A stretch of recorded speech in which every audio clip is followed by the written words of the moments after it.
Hello সবাইকে, আজকে বিকেলবেলা তোমাদের সাথে শেয়ার করব একটা গিফট, যে গিফটটা এসেছে আমাদের দোকানে। তো চলো গিফটটা তোমাদের সাথে শেয়ার করি আর আমিও দেখি এর ভেতরে কি আছে। তো এই যে তোমরা দেখতে পাচ্ছ এত বড় একটা ব্যাগ, আর এই ব্যাগের ভেতরেই আছে গিফট। তো চলো দেখি। তো এই যে ব্যাগটার ভেতরে ছিল এত বড় একটা বক্স, আর এইটা আমাদের নিরালার থেকে পাঠিয়েছে। তো ওনাদের বাড়িতে জগন্নাথের পুজো হয়, রথযাত্রা হয়, তো তার জন্যই আমাদের গিফট পাঠিয়েছে। আর এইটা প্রথম না, প্রত্যেক বছরই গিফট পাঠায়। তো চলো খুলে দেখি কি আছে।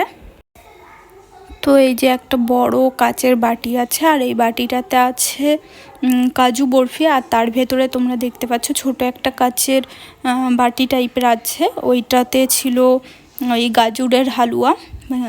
তো খেতে বেশ ভালোই ছিল, আমি পরে খুলে খেয়েছিলাম।